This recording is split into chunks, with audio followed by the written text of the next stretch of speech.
আপু এখন দেখো তো শেয়ার করা যায় কিনা। হ্যাঁ ভাইয়া যাচ্ছে। ক্যামেরা অফ হয়ে গেছে আপু। আচ্ছা, হ্যাঁ তাহলে আমি তাহলে অফ চলে গেলাম, হ্যাঁ, লাইভ চলতেছে। আসসালামু আলাইকুম। আমাদের আজকের ক্লাসের টপিক হচ্ছে production and properties of x ray. এই টপিকটা হচ্ছে রেডিওলজির one of the most important topic, কারণ হচ্ছে যে এই টপিকটা থেকে কোশ্চেনও আসে মোটামুটি ভালোই।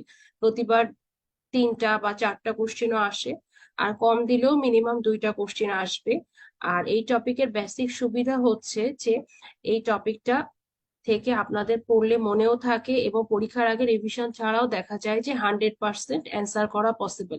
কিন্তু অনেক টপিক আছে যেগুলো অনেকবার পড়েও দেখা যায় যে পরীক্ষার হলে যে 100% অ্যান্সার করা পসিবল হয় না, যার জন্য এই টপিকটা আমাদেরকে একটু ভালোভাবে বুঝে পড়তে হবে। তাহলে দেখা যাবে যে অনেক ভালো একটা আউটপুট দেওয়া যাবে পরীক্ষার হলে।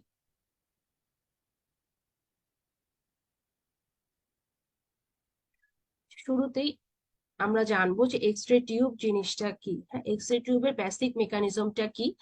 When a stream of fast-moving electrons suddenly undergo deceleration or reduction of speed, X-rays are produced.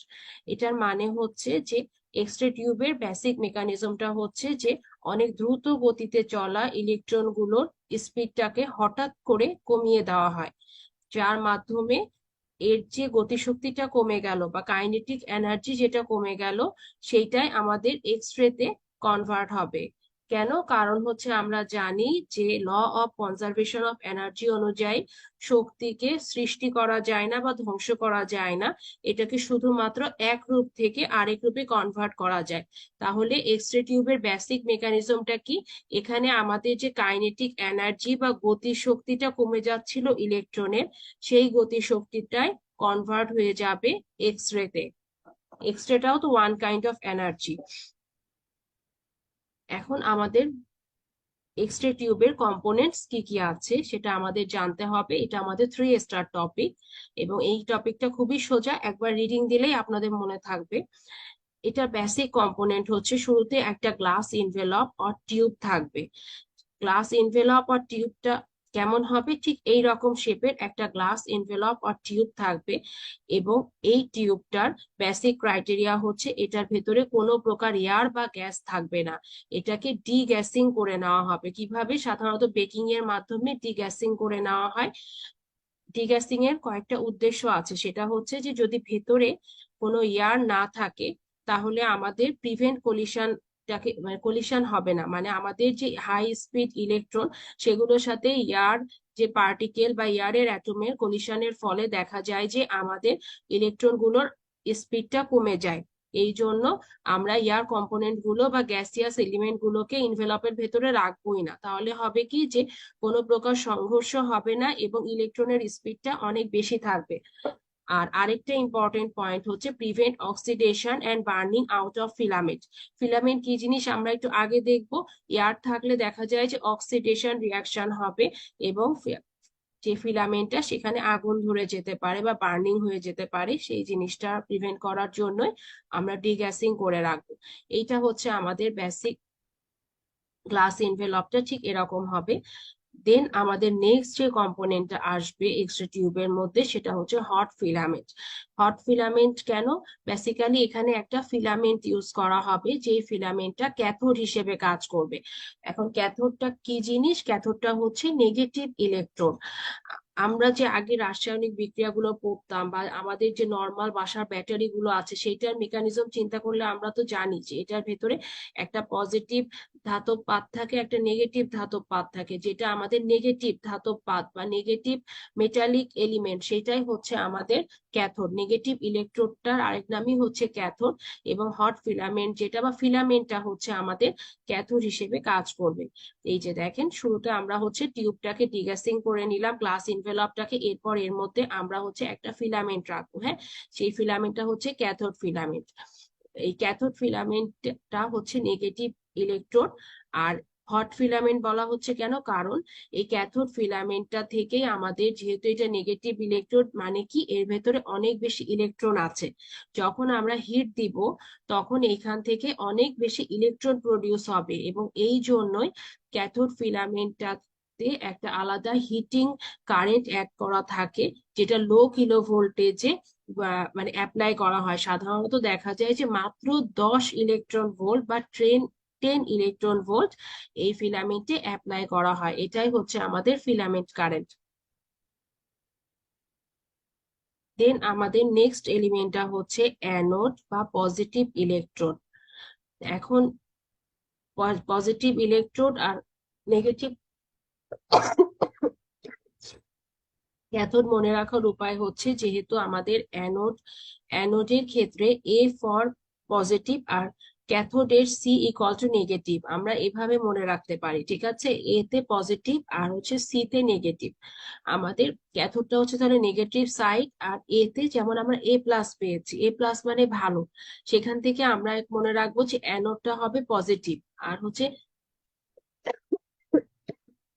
C মানে তো ফেলের কাছাকাছি, এই জন্য সি মাইনাস, ঠিক আছে? যার জন্য ক্যাথোডটা হচ্ছে আমাদের মাইনাস ইলেকট্রন আর অ্যানোডটা হচ্ছে আমাদের পজিটিভ ইলেকট্রন।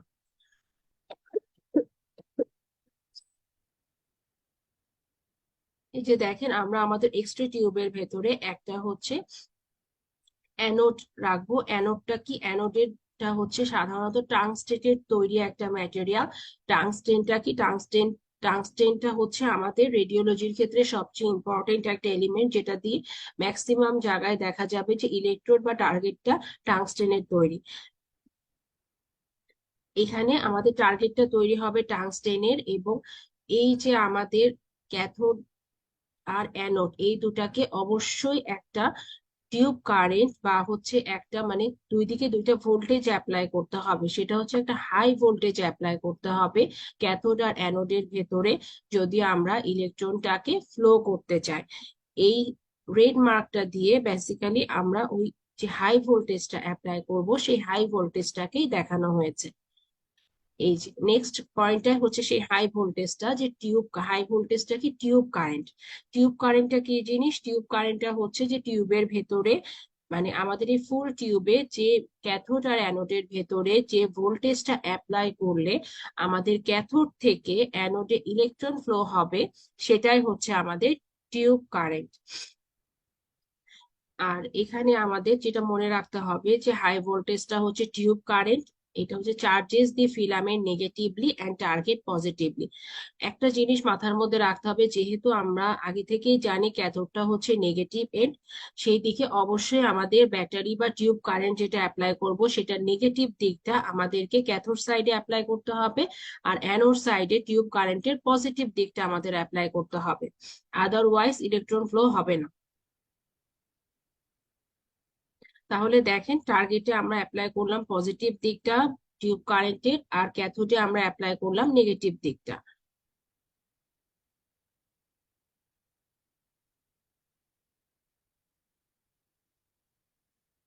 তাহলে আমাদের বেসিক কম্পোনেন্ট কি কি হলো? শুরুতে একটা গ্লাস এনভেলপ থাকলো, এর ভেতরে আমাদের থাকলো কি? একটা হচ্ছে ক্যাথোড ফিলামেন্ট, যেটা হচ্ছে আমাদের নেগেটিভ ইলেকট্রোড, আর থাকলো কি? একটা পজিটিভ টার্গেট বা হচ্ছে অ্যানোড। আর এই দুইটা, এখানে দুইটা ভোল্টেজ অ্যাপ্লাই করা হচ্ছে, খেয়াল করে দেখেন যে টু ভোল্টেজ আর voltages are applied in x-ray tube. যদি এইরকম কোনো স্টেম থাকে আমাদের এমসিকিউ এ, তাহলে সেটা ট্রু হবে। কেন?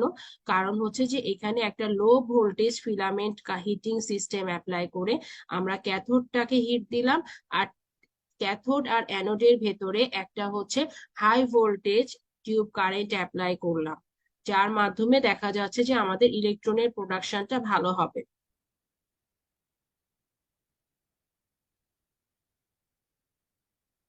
আচ্ছা, এটা একটা এমসিকিউ, এবারই মোস্ট প্রবাবলি জুলাই 2023-এ আসছে। দেখেন, filament in x ray machine, মানে এক্স রে মেশিনের ফিলামেন্টটা কেমন সেটা জানতে চেয়েছে। High energy, low energy, moderate voltage আর হাই পাওয়ার, এটা কি হবে এটার অ্যান্সার?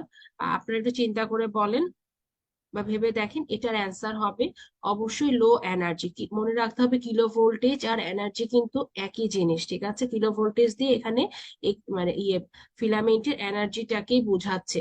যেহেতু আমরা মানে low voltage heating system use করছি ফিলামেন্টে, এই যে আমরা একটু আগে দেখিয়েছিলাম যে এখানে আমরা লো ভোল্টেজ, এই যে ফিলামেন্ট হিটিং কারেন্ট যেটা moderate on low voltage apply করছি, যার জন্য আমাদের যদি এই টাইপের এমসিকিউ আসে যে filament in x ray machine, তাহলে এটার অ্যান্সার হবে low energy or low voltage, যেটাই থাকুক সেটা ট্রু হবে। তাহলে filament in x ray machine, এটার অ্যান্সার হবে বি নাম্বার। দেন এখানে বেসিক পুরা মেকানিজমটাকে একবার ওভারভিউ করা হয়েছে।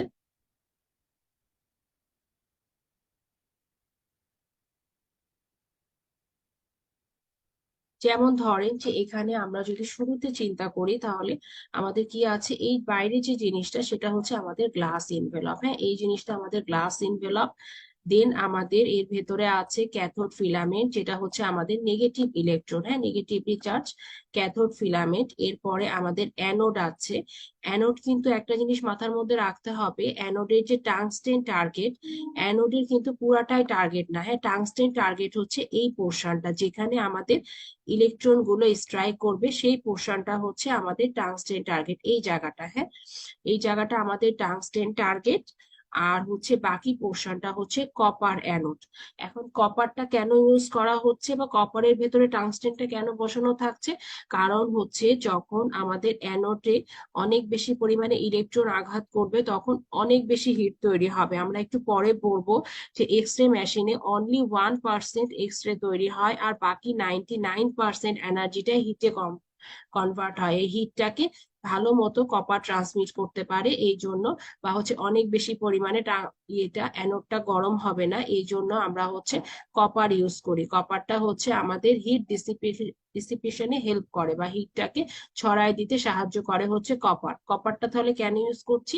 যেন হচ্ছে অনেক বেশি হিটিং না হয় মেশিনটাকে, বা ফিলামেন্ট কারেন্টটা পুরো মেশিনটাকে এক্সপ্লোশন বা হচ্ছে অনেক বেশি হিটের হাত থেকে প্রিভেন্ট করার জন্য আমরা এখানে কপারটা ইউজ করছি। কিন্তু আমাদের মেইন ফাংশনিং এক্স রে প্রোডাকশনে মেইনলি কাজে লাগবে টাংস্টেনটা। এখন আরেকটা ইম্পর্টেন্ট জিনিস হচ্ছে যে এখানে দুইটা ভোল্টেজ অ্যাপ্লাই করা হচ্ছে। দেখেন আমাদের যেটা ফিলামেন্টের সাথে আমরা হচ্ছে হিটের টাংস্টেন ক্যাথোড ফিলামেন্ট যেটা ইউজ করছি, এই ফিলামেন্টটাও কিন্তু টাংস্টেনের তৈরি। এখানে হিটটা দিচ্ছি আমরা লো ভোল্টেজ দিয়ে, ঠিক আছে? আর আমাদের ক্যাথোড আর অ্যানোডের মধ্যে অ্যাপ্লাই করা হচ্ছে কি, বা আমাদের যেটা টিউব কারেন্ট যেটা, সেটা হচ্ছে হাই ভোল্টেজ কারেন্ট। হ্যাঁ, ক্যাথোড আর তাহলে আমাদের বেসিক জিনিসটা কি হলো যে ক্যাথোড আর অ্যানোডের ভেতরে আমরা অ্যাপ্লাই করলাম হাই ভোল্টেজ, আর ফিলামেন্টটাকে আমরা দিলাম হচ্ছে লো ভোল্টেজে, আমরা ফিলামেন্টটাকে হিট করলাম। আর আরেকটা ইম্পর্টেন্ট পয়েন্ট হচ্ছে আমাদের যে এখানে কিন্তু দুইটা এক্সট্রা জিনিস থাকে, যেটা একটু পরে আলোচনা করব। সেটা হচ্ছে যে আমাদের যেহেতু ইলেকট্রনটা আমরা জানি যখন আমরা হাই ভোল্টেজ অ্যাপ্লাই করব, তখন ইলেকট্রনটা হাই স্পিডে, যত বেশি ভোল্টেজ অ্যাপ্লাই করব ইলেকট্রন গুলো তত বেশি স্পিডে ক্যাথোড থেকে অ্যানোডে স্ট্রাইক করবে। এখন পুরো অ্যানোডে এটা স্ট্রাইক করবে না। নর্মালি ইলেকট্রন গুলো যখন বের হবে তখন তো এদের চারিদিকে ছড়ায় যাওয়ার কথা, মানে ইলেকট্রন গুলো এরকম করে এই ডিরেকশনে যে কোনো ডিরেকশনে যাওয়ার কথা, কিন্তু এরা স্ট্রেট যাচ্ছে কেন? কারণ হচ্ছে যে আমাদের যে ক্যাথোডে আমাদের একটা ফোকাসিং কাপ থাকে। আমি মনে রাখি যে ফোকাসিং কাপ কিভাবে মনে রাখবো, যে ক্যাথোডের অংশ C=C, ক্যাথোডে ফোকাসিং কাপ। হ্যাঁ, কাপ থাকবে ক্যাথোডে। এই যে দেখেন এই জায়গায় ঠিক এই রকম আকারের একটা হচ্ছে ঠিক সি শেপেরই একটা কাপ বসানো থাকে, হ্যাঁ, ক্যাথোডে। এই কাপটা পজিটিভলি চার্জ যুক্ত হওয়ায় এরা নেগেটিভ মানে ইলেকট্রন গুলোকে, এই কাপটা একই ডিরেকশনে মানে এটাকে বিকর্ষণ করে ইলেকট্রন গুলোকে এরা একসাথে এনে ইলেকট্রন গুলোকে মানে ইয়েতে আঘাত করায়, টার্গেটে। এখন টার্গেটেরও আবার পুরো অংশ যে রিয়াকশন করে তা না, টার্গেটেরও একটা ফিক্সড অংশে ইলেকট্রন গুলো স্ট্রাইক করে। এই জায়গাটাকে বলা হয় হচ্ছে আমাদের ফোকাল স্পট, ঠিক আছে? আমি এস দিয়ে বুঝাচ্ছি ফোকাল স্পট, আর সি দিয়ে বুঝাচ্ছি ফোকাসিং কাপ। এখন আমাদের এমসিকিউ এ ইনভেরিয়েবলি আসে যে focusing cup is a part of কি, ক্যাথোড অর অ্যানোড? অবশ্যই অ্যান্সার হবে ক্যাথোড। হ্যাঁ, এই যে কাপ শেপ যে জিনিসটা ক্যাথোডে থাকলো থেকে ইলেকট্রন গুলোকে একটা স্ট্রেট লাইনে অ্যানোডে পাঠালো, সেটা হচ্ছে আমাদের কাপ, যেটা ক্যাথোডের অংশ। আর ইলেকট্রন গুলো যে অ্যানোডের যে অংশে স্ট্রাইক করবে সেটা হচ্ছে আমাদের ফোকাসিং স্পট। হ্যাঁ, তাহলে কোশ্চেন যদি আসে focusing spot is a part of, or focal spot is a part of, অবশ্যই অ্যান্সার হবে অ্যানোড। তাহলে মোটামুটি মেকানিজমটা তো বোঝা গেল যে একটা ক্যাথোড থাকবে, অ্যানোড থাকবে, একটা মানে ডিগ্যাসিং একটা ইনভেলপ থাকবে। দেন আমরা হচ্ছে ইনভেলপের ভেতরে টু টাইপের ভোল্টেজ অ্যাপ্লাই করব, করে সেই ভোল্টেজটা অ্যাপ্লাই করব। একটা হচ্ছে লো ভোল্টেজ, একটা হাই ভোল্টেজ। দেন এই লো ভোল্টেজটা দিয়ে আমরা ফিলামেন্টটাকে হিট করব, ইলেকট্রন প্রডিউস হবে। এই হাই ভোল্টেজ অ্যাপ্লাই করার জন্য ইলেকট্রনটা হাই স্পিডে স্ট্রাইক করবে কোথায়? অ্যানোডে। দেন অ্যানোড থেকে আমাদের এক্স রে গুলো প্রডিউস হবে, ইলেকট্রনের কাইনেটিক এনার্জি কমে যাবে, ওই এনার্জিটা এক্স রে আকারে তৈরি হয়ে বের হয়ে আসবে।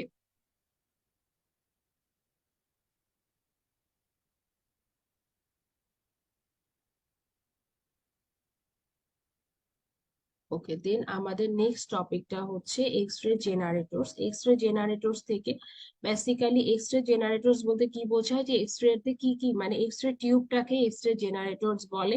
এবং এটার কয়েকটা জেনারেশন আছে, এটা নিউ সিলেবাসে অ্যাড করেছে এক্স রে জেনারেটর, কিন্তু বেসিক্যালি এক্স রে টিউবের কম্পোনেন্টস গুলো জানলেই আমাদের এক্স রে জেনারেটরটা হয়ে যাবে।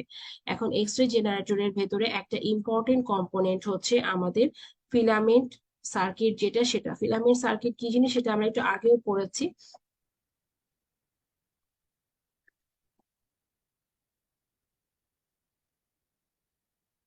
ফিলামেন্ট সার্কিটের ক্ষেত্রে দেখা যাবে যে আমাদের filament circuit regulates current flow through the filament of the X-ray tube. Filament সার্কিটটা হচ্ছে যে সার্কিটটা দিয়ে আমরা ফিলামেন্টটাকে হিট দিচ্ছিলাম, সেটাই এই সার্কিটের পাওয়ারটা অনেক কম। ঠিক আছে, ইউজুয়ালি দেখা যাবে কি, ইউজুয়ালি আমাদের কারেন্ট ফ্লো হয় এখানে, মানে যে ফিলামেন্টটা বা ক্যাথোডে, ফিলামেন্ট সার্কিট মানে সোজা কথাই হচ্ছে ক্যাথোড। ক্যাথোডে কারেন্ট ফ্লো হবে কত? 3 থেকে 5 অ্যাম্পিয়ার। হ্যাঁ, অনলি 3 থেকে 5 অ্যাম্পিয়ার কারেন্ট ফ্লো হবে। আর যে ভোল্টেজ অ্যাপ্লাই করব সেটা হচ্ছে আমাদের অনলি 10 ভোল্ট অ্যাপ্লাই করা হয়। আর আরেকটা জিনিস দেখি আমরা, যে ফিলামেন্ট সার্কিটের এখানে কিন্তু স্টেপ ডাউন ট্রান্সফরমার ইউজ করা হয়। এখন ট্রান্সফরমার জিনিসটা কি এটা আমরা আলোচনা করব পরবর্তীতে।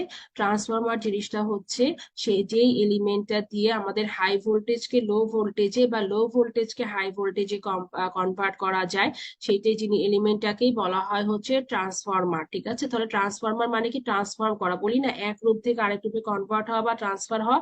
কাকে ট্রান্সফার করে?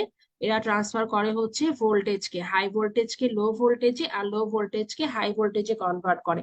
এখন যেহেতু ফিলামেন্ট সার্কিটে আমাদের হচ্ছে লো ভোল্টেজের দরকার, এই জন্য আমরা অনলি, এখানে আমাদের দরকার অনলি 10 ভোল্ট। ঠিক আছে, যার জন্য আমরা স্টেপ ডাউন ট্রান্সফরমার ইউজ করি।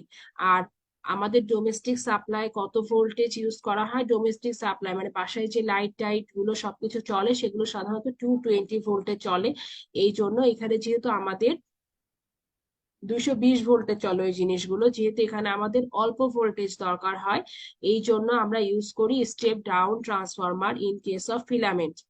দেন আমরা যদি চলে যাই এবার হচ্ছে মানে ফিলামেন্ট সার্কিট ওভারঅল যদি আমরা ফুল সার্কিটটাকে দেখাই, তাহলে আমরা দেখব যে এই ক্ষেত্রে আমাদের এখানে একটা রেকটিফায়ার লাগবে। রেকটিফায়ার হচ্ছে যেটা এসি ফ্লোকে মানে যেটা আমাদের হচ্ছে অল্টারনেটিভ ডিরেকশনে ফ্লোটাকে সিঙ্গেল ডিরেকশনে কনভার্ট করে, সেই জিনিসটাই হচ্ছে আমাদের রেকটিফায়ার। হ্যাঁ, তাহলে আমাদের এক্স রে মেশিনের একটা পোর্শন হচ্ছে রেকটিফায়ার থাকবে।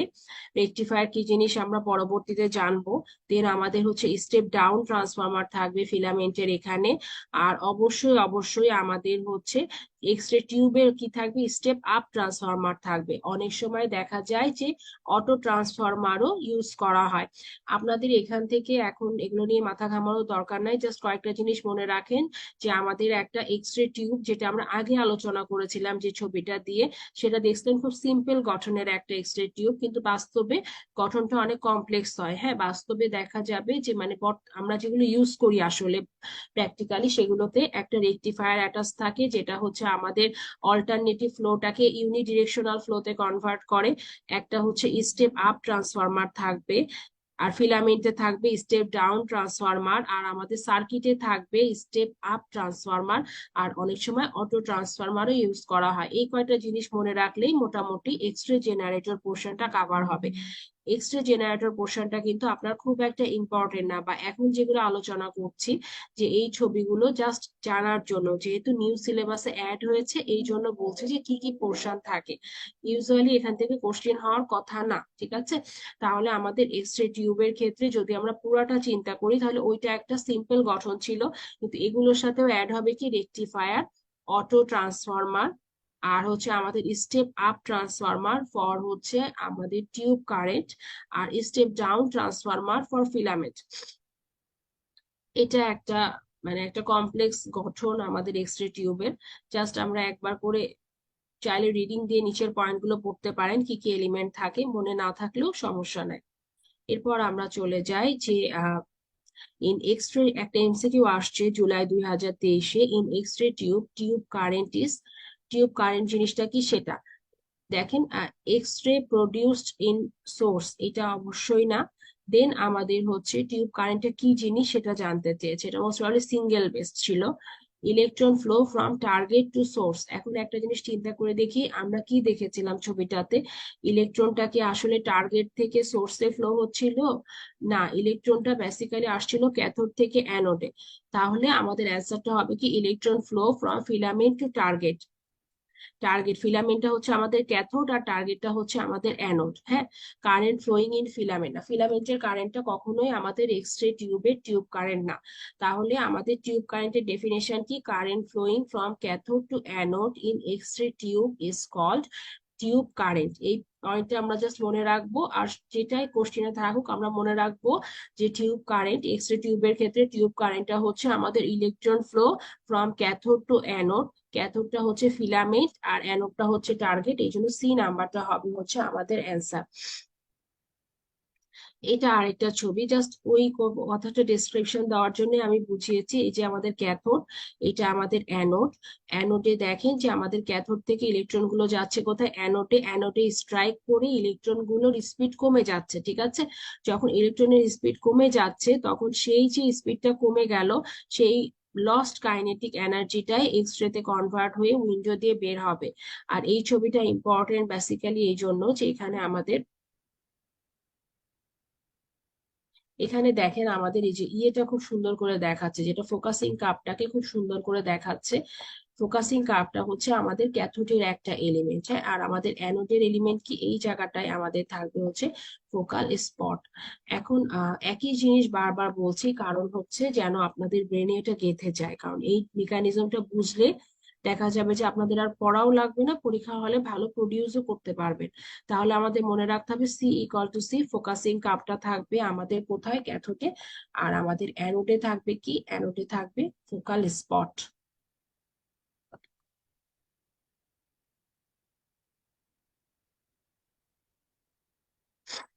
এখন আমাদের প্রিন্সিপাল অফ এক্স রে প্রোডাকশনের বেসিক মেকানিজমটাকে, এটা আমি এতক্ষণ ধরে আলোচনা করেছি, খুব দ্রুত যাব এখন।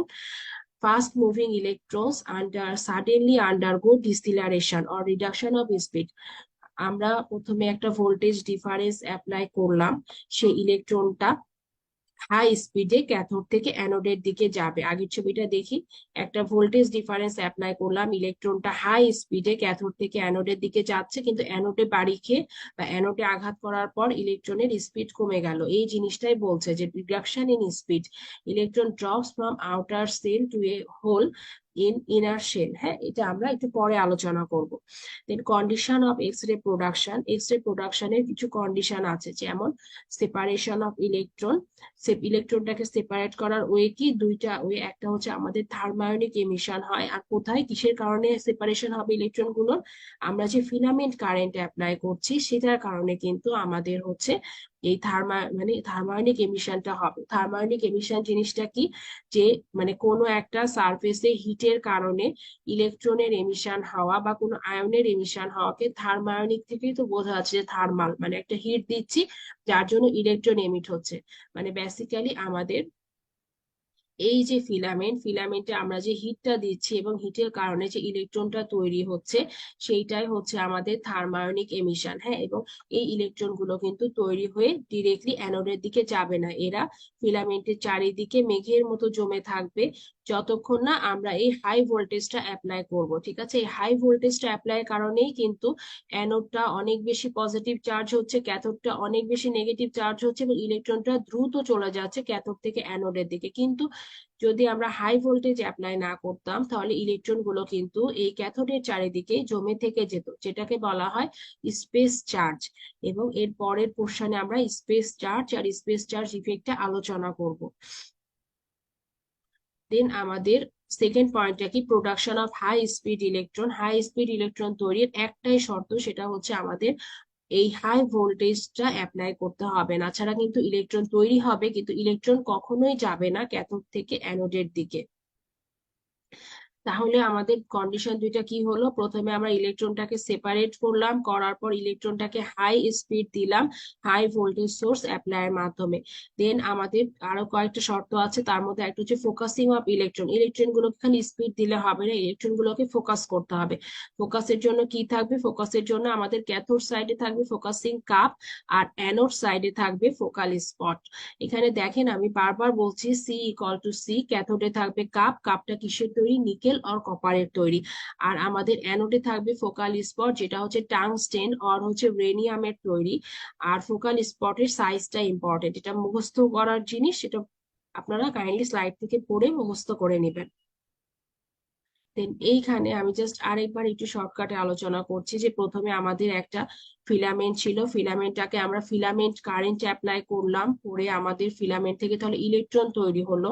এখন ইলেকট্রন গুলো তৈরি হয়ে জাস্ট আমাদের ফিলামেন্টের চারিদিকে এইভাবে জমা থাকবে, এটা কখনোই যাবে না আমাদের ক্যাথোড থেকে অ্যানোডের দিকে। এরপর আমরা একটা হাই ভোল্টেজ অ্যাপ্লাই করব, যদিও এখানে ভোল্টেজটা দেখানো হয়নি।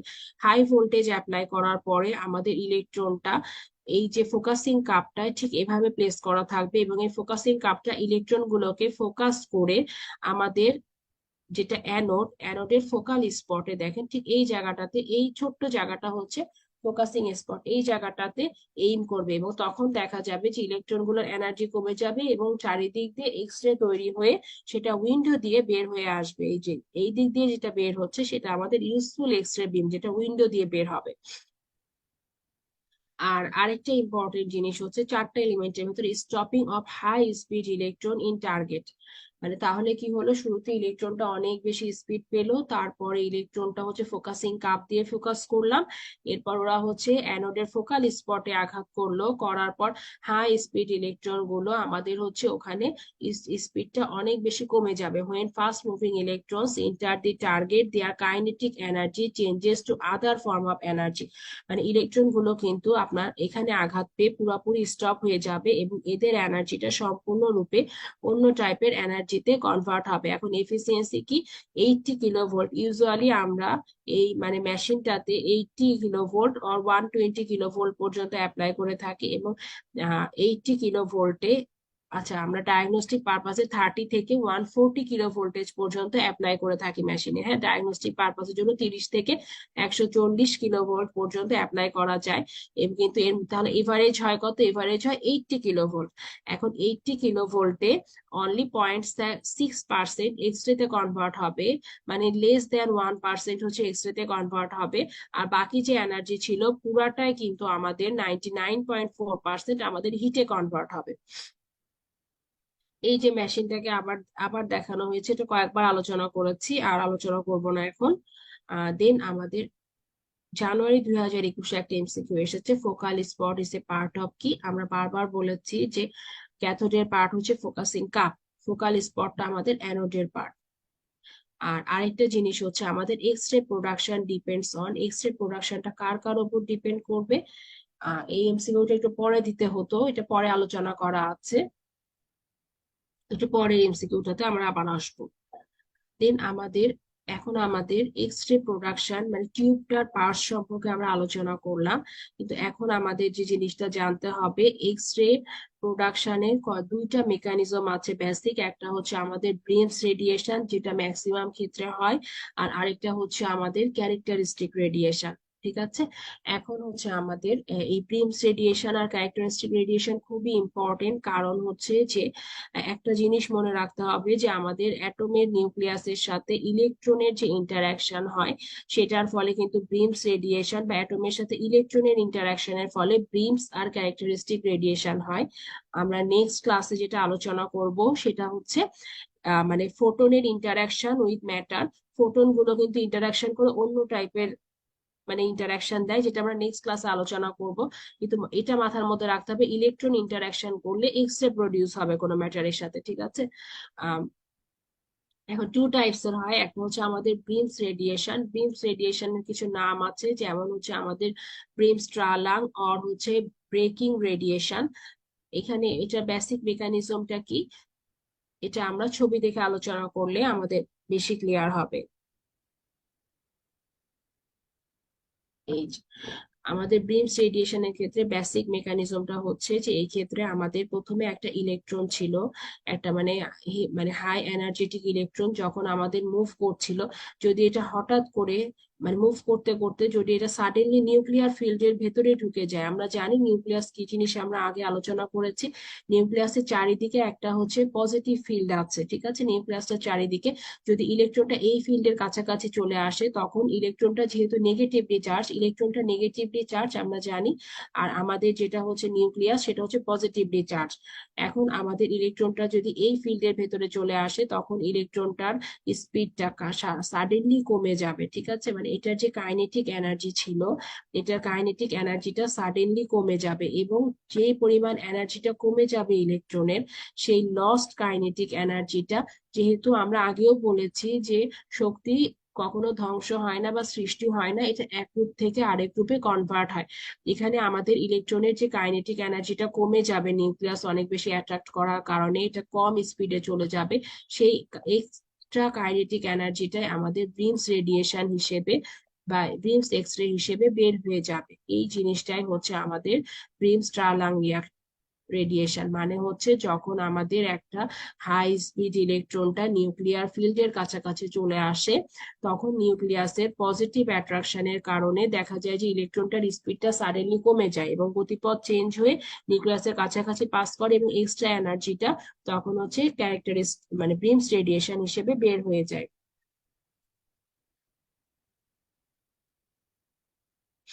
এই যে এখানে ওই একই ছবি, এটা আমি আর আঁকায় দেখাচ্ছি না, দেখেন একটা ইলেকট্রন ছিল, এটা হঠাৎ করে নিউক্লিয়ার ফিল্ডের কাছাকাছি চলে আসছে, তখন এটার কাইনেটিক এনার্জিটা কিছুটা পরিমাণে লস হয়ে এই পথে চলে গেল, এবং যে এক্সট্রা এনার্জিটা লস হলো সেটা বিমস রেডিয়েশন আকারে বের হয়ে যাবে। কিন্তু নর্মালি যদি এটা নিউক্লিয়াসের কাছে না থাকতো, তাহলে এটা এই লাইনে স্ট্রেট চলে যেত।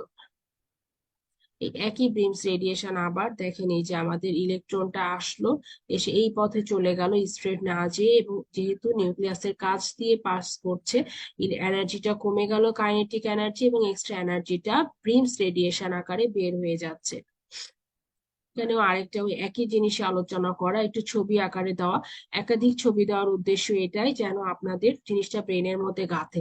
দেখেন, হাই স্পিড ইলেকট্রন আসছে, এসে এটা নিউক্লিয়ার ফিল্ডের কাছাকাছি আসলে পুরাটাই নিউক্লিয়ার ফিল্ড, হ্যাঁ এই ছবিটা আরো বেশি ভালো। তখন এই ইলেকট্রনটা সাডেনলি মানে এটা ডিফারেন্ট ডিরেকশনে চলে গেল, স্পিডটা কমে গেল, এবং এই এক্সেস যে স্পিডটা কমে গেল এক্সট্রা, সেইটাই আমাদের কাইনেটিক এনার্জি যেটা কমে গেল, সেইটা আমাদের বের হয়ে গেল ব্রিমস রেডিয়েশন হিসেবে বা এক্স রে হিসেবে। আর এখন আমাদের ইম্পর্টেন্ট একটা জিনিস হচ্ছে, ব্রিমস রেডিয়েশনটা পলি এনার্জেটিক আর হেটেরোজেনাস। এখন কথা হচ্ছে, এটাকে পলি এনার্জেটিক বা হেটেরোজেনাস বলা হয় কেন, কারণ আমরা আগের ছবিটাতে যেটা দেখলাম যে একটা ইলেকট্রন, কিন্তু বাস্তবে কি আসলে একটা ইলেকট্রন আসছে? আমরা এক্স রে তৈরির সময় কি দেখলাম, হাজার হাজার ইলেকট্রন ক্যাথোড থেকে অ্যানোডের দিকে যাচ্ছে। তাহলে দেখেন, এই ইলেকট্রনটার জন্য এই দিকে যাবে, ব্রিমস রেডিয়েশন তৈরি হয়ে এই দিকে মানে এই ডিরেকশনে গেল, আবার তার চেয়ে একটু দূরের ইলেকট্রনটা অন্য ডিরেকশনে সরে গেল এবং এটার জন্য এই পথে গেল। এইভাবে আমাদের হাজার হাজার ইলেকট্রন আসবে এবং অনেক রকমের রেডিয়েশন তৈরি হবে। এই জন্য আমাদের যে পলি এনার্জেটিক মানে কি ভ্যারিয়াস এনসার, আরেকটা ইলেকট্রন এইদিকে গেল, আরেকটা ইলেকট্রন এইদিকে গেল, এবং সেগুলোর জন্য এক্স রেটা এই বিভিন্ন ডিরেকশনে চলে যাবে, যে এক্স রেটা তৈরি হবে। হ্যাঁ, এই পলি এনার্জেটিক মানে হচ্ছে ভ্যারিয়াস এনার্জি বা হেটেরোজেনাস টাইপের এনার্জি থাকবে, মানে একই রকম এনার্জি থাকবে না যে এক্স রেটা তৈরি হবে সেটাতে, মানে একটা এভারেজ এনার্জি পাবো আমরা। এই জিনিসটাই হচ্ছে আমাদের পলি এনার্জেটিক বা হেটেরোজেনাস। আর বিমস রেডিয়েশনে যেহেতু হাজার হাজার ইলেকট্রন পাস করছে নিউক্লিয়াসের কাছ দিয়ে, এবং অনেকগুলো ইলেকট্রন পাস করছে নিউক্লিয়াসের কাছ দিয়ে, এবং এক একটা ইলেকট্রনের প্রতিটা ইলেকট্রনেরই স্পিড কমে যাচ্ছে এবং ইলেকট্রন গুলো থেকে বিমস রেডিয়েশন বের হচ্ছে, এই জন্য এটা পলি এনার্জেটিক হবে। এখন হেড অন কলিশন কি জিনিস, দেখা যায় যে কিছু কিছু ইলেকট্রন আছে যেটা সরাসরি মানে ইলেকট্রনের নিউক্লিয়াসের পাশ দিয়ে না যে ডাইরেক্ট নিউক্লিয়াসে স্ট্রাইক করে, এবং তখন দেখা যায় যে ওই ইলেকট্রনের স্পিডটা টোটালি স্টপ হয়ে যায়, মানে ইলেকট্রনটার আর কোনো কাইনেটিক এনার্জি বাকি থাকে না। সেই জিনিসটাই হচ্ছে আমাদের nuclear electrostatic field. And electron that happens to approach the nucleus head on is completely stopped by the nuclear electrostatic field. Prim's effect of electron depends on the atomic number of target. এই জিনিসটা কিন্তু important. Head on collision জিনিসটা কি, just একবার মনে রাখি যে directly এটা নিউক্লিয়াসে আঘাত করবে, মানে নিউক্লিয়াসের ফিল্ড দিয়ে যাবে না, ডিরেক্টলি নিউক্লিয়াসে আঘাত করবে, মানে হেড অন কলিশন। গাড়ি আছে না, গাড়ির মাথার সাথে মাথা লেগে যাওয়া যেমন, ঠিক সেরকম ইলেকট্রনটা যে ডিরেক্টলি নিউক্লিয়াসেই মানে আঘাত করবে, করে এটা কমপ্লিটলি স্টপ হয়ে যাবে। আর ব্রিমস রেডিয়েশন গুলো কিন্তু অ্যাটমিক নাম্বারের উপর ডিপেন্ড করে। এখন ক্যারেক্টারিস্টিক রেডিয়েশন, ক্যারেক্টারিস্টিক রেডিয়েশন কি জিনিস, শুরুতেই বোঝা যাচ্ছে ক্যারেক্টারিস্টিক মানে একটা নির্দিষ্ট ক্যারেক্টারের হবে, এবং এইটা ডিপেন্ড করে বেসিক্যালি শেল এনার্জি গুলো, এটার ক্ষেত্রে খুবই ইম্পর্টেন্ট। এই জন্য দেখেন আমি শেল এনার্জি গুলো যদিও প্রিভিয়াস ক্লাসে আলোচনা করেছি, তারপরও আমি আরেকবার রিক্যাপিচুলেট করছি। টাংস্টেনের ক্ষেত্রে কে শেল এনার্জি হচ্ছে 70 kilo electron volt, l shell energy হচ্ছে 11 কিলো ইলেকট্রন ভোল্ট, এম শেলটা কত 2.5 kilo electron volt, and n shell এনার্জিটা হচ্ছে 600 ইলেকট্রন ভোল্ট।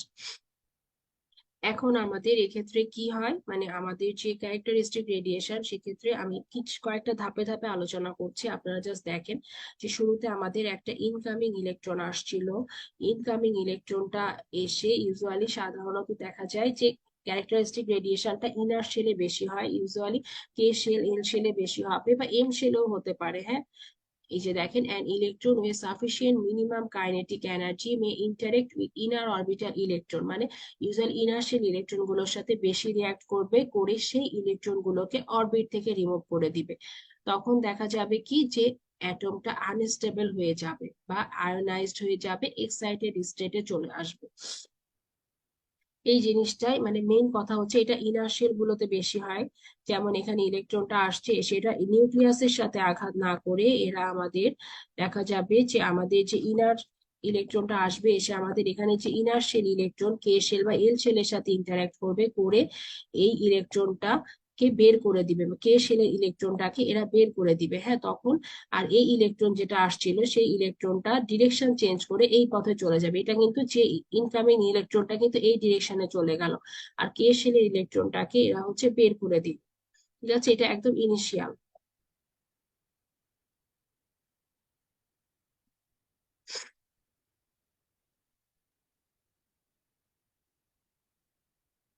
এরপর দেখেন যে কে শেলে একটা ভ্যাকেন্সি ক্রিয়েট হবে, কারণ কি, এটা কিন্তু আমি প্রিভিয়াস নেক্সট সিকোয়েন্স বলছি। যে শুরুতে কি হলো, একটা ইনকামিং ইলেকট্রন আসলো যেটার বাইন্ডিং এনার্জিটা কে শেল এনার্জির চেয়ে বেশি হতে হবে অবশ্যই। বাইন্ডিং এনার্জি কি জিনিস আমরা আগের ক্লাসে আলোচনা করেছি, যে একটা ইলেকট্রনকে তার শেল থেকে রিমুভ করতে যে এনার্জির দরকার হয় সেটাকে বলা হয় তার ইলেকট্রন বাইন্ডিং এনার্জি। এখন এই ইলেকট্রনটা আসলো, কে শেলের সাথে ইন্টারঅ্যাক্ট করলো, করে সেই ইলেকট্রনটাকে এটা বের করে দিল, কে শেলের ইলেকট্রনটাকে এরা বের করে দিল। বের করে দিলে কি হবে, যে কে শেলে একটা ভ্যাকেন্সি ক্রিয়েট হলো, মানে এখন এই অ্যাটমটা হচ্ছে একটা, যেহেতু ইলেকট্রন লস হয়েছে, এরা পজিটিভ আয়ন যুক্ত, আনস্টেবল এবং এক্সাইটেড স্টেটে আছে। কিন্তু আমরা জানি যে প্রকৃতিতে কিছুই কিন্তু এক্সাইটেড বা আয়নাইজড স্টেটে থাকতে পারে না, এরা অবশ্যই চাবে নিউট্রাল হওয়ার জন্য। এই জন্য কি করবে, এই জন্য আমাদের এল শেল থেকে মানে ইলেকট্রনটা কে শেলে চলে যাবে, যে কে শেলটাকে ফিল আপ করবে, এবং এল শেলে ভ্যাকেন্সি ক্রিয়েট হবে, এটা আবার নেক্সট এম শেল থেকে ফিল আপ হবে। এখন একটা ইম্পর্টেন্ট জিনিস আমাদের বুঝতে হবে, সেটা হচ্ছে শেল এনার্জি।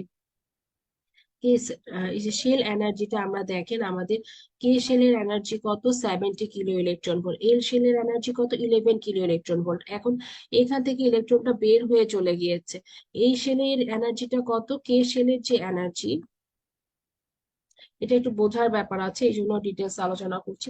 আমাদের যে কে শেল ছিল সেটার এনার্জি ছিল আমাদের 70 কিলো ইলেকট্রন ভোল্ট। হ্যাঁ, এই শেলটা এমটি হয়ে গিয়েছে 70 কিলো ইলেকট্রন ভোল্ট। কিন্তু আমাদের এল শেল থেকে এখান থেকে যে ইলেকট্রনটা যাচ্ছে তার এনার্জি কত? তার এনার্জি হচ্ছে অনলি 11 কিলো ইলেকট্রন ভোল্ট। তাহলে কি হবে? তাহলে এখন চিন্তা করে দেখেন যে তাহলে এখানে তো কে শেলের এনার্জি ছিল 70 কিলো ইলেকট্রন ভোল্ট, সেই ইলেকট্রনটা চলে গিয়েছে কিন্তু শেলের এনার্জিটা শেলেই থেকে গিয়েছে। এখন এল শেল যে অনলি 11 ইলেকট্রন ভোল্ট এনার্জির একটা ইলেকট্রন যে এই জায়গাটা ফিল আপ করে দিচ্ছে, তাহলে তো অনেক বেশি এনার্জি বাকি থাকে। কত বাকি থাকে আমরা একটু হিসাব করে দেখি। 59। হ্যাঁ, আমাদের এখানে 59 কিলো ইলেকট্রন ভোল্ট এনার্জি বাকি থাকে। এখন এই 59 কিলো ভোল্ট এনার্জিটাই এখানে ক্যারেক্টারিস্টিক এক্স রে হিসেবে বের হয়ে যাবে, কারণ যেহেতু এক্সট্রা এনার্জি গুলো, যেহেতু এনার্জিটা মানে এক্সট্রা এনার্জি লস হয় না, সেটা বের হয়ে যাবে। হ্যাঁ, সেই এনার্জিটাই আমাদের ক্যারেক্টারিস্টিক এক্স রে আকারে বের হয়ে যাবে। তাহলে এই ক্যারেক্টারিস্টিক এক্স রে এল শেল থেকে কে শেলে যদি ইলেকট্রন যায়, যে ক্যারেক্টারিস্টিক এক্স রেটা তৈরি হবে সেটার এনার্জি কত হবে? 59 কিলো ইলেকট্রন ভোল্ট। সিমি, এই যে দেখেন এখানে লিখে দেওয়া আছে।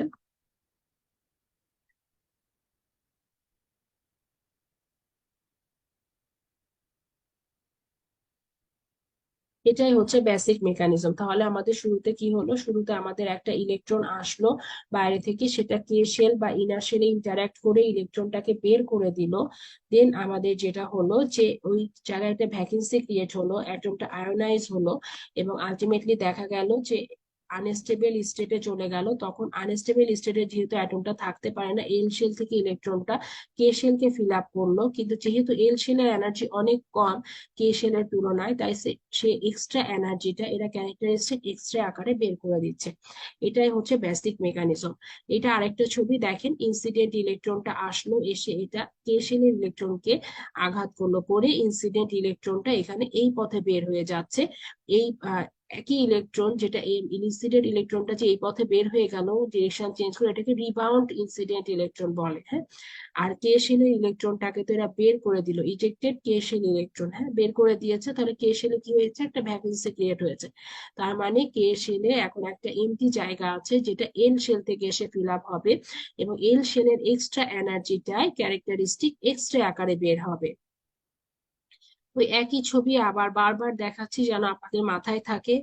আমি আবার বলছি, আরেকবার শোনেন, যে প্রথমে আমাদের এই যে আমাদের ইলেকট্রন যেটা ইনসিডেন্ট ইলেকট্রনটাকে এখানে বম্বার্ডিং ইলেকট্রন বা আঘাত করা ইলেকট্রন বলছে, যে ইলেকট্রনটা আসলো কে শেল বা ইনার শেলের সাথে ইন্টারঅ্যাক্ট করলো, করে এই ইলেকট্রনটাকে এরা বের করে দিল, ইজেক্টেড ইলেকট্রনটাকে এরা বের করে ভ্যাকেন্সি ক্রিয়েট করলো। তখন আমাদের এই ভ্যাকেন্সিটাই ফিল আপ হবে এল শেল থেকে, আবার এল শেলের ভ্যাকেন্সিটা ফিল আপ করবে এম শেল, এম শেলের ভ্যাকেন্সিটা ফিল আপ করবে এন শেল। এভাবেই কিন্তু চলতে থাকবে। একটা জিনিস মনে রাখতে হবে, প্রিমস রেডিয়েশন বা ক্যারেক্টারিস্টিক রেডিয়েশন কিন্তু স্টপ হয় না, এগুলো চলতেই থাকে।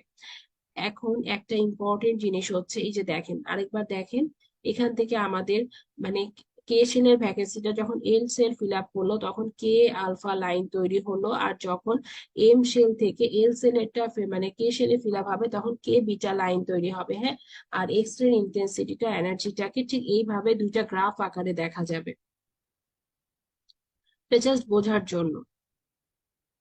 একই জিনিসই বারবার বারবার আলোচনা করা হয়েছে। মানে কে শেলের ভ্যাকেন্সি কিন্তু এমন না যে এল শেল থেকেই ফিল আপ হবে, চাইলে এম শেল থেকেও আসতে পারে। তখন কিন্তু আরো বেশি এনার্জির ক্যারেক্টারিস্টিক এক্সট্রা এমিট হবে। কেন? কারণ যে এম শেলের এনার্জি কিন্তু আরো কম, অনলি 2.5 কিলো ইলেকট্রন ভোল্ট।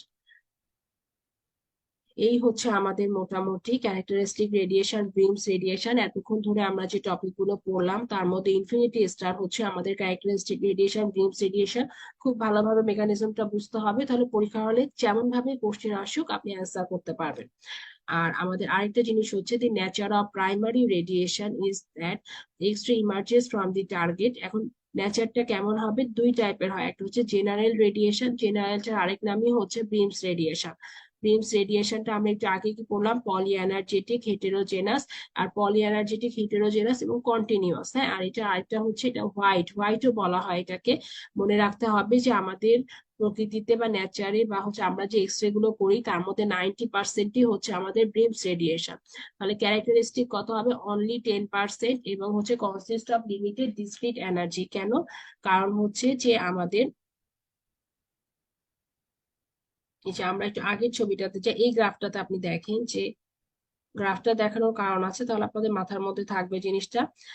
দেখেন এটা আমাদের ক্যারেক্টারিস্টিকের কার্ভ। হ্যাঁ, ক্যারেক্টারিস্টিকের কার্ভ দুটা কি ডিসক্রিট না, এটা এখানে এটা এখানে। আর ব্রিমস এর কার্ভ হলে কেমন হতো, কারণ এটা আমাদের একটা গ্রাফ, এইখানে ব্রিমস এর কার্ভ হলে ব্রিমস এর কার্ভটা এরকম কন্টিনিউয়াস হতো। এটা হচ্ছে ব্রিমস রেডিয়েশনের কার্ভ, কন্টিনিউয়াস থাকবে। আর ক্যারেক্টারিস্টিকটা হচ্ছে ব্রিমস এরই মাত্র 10% ক্যারেক্টারিস্টিক হয়।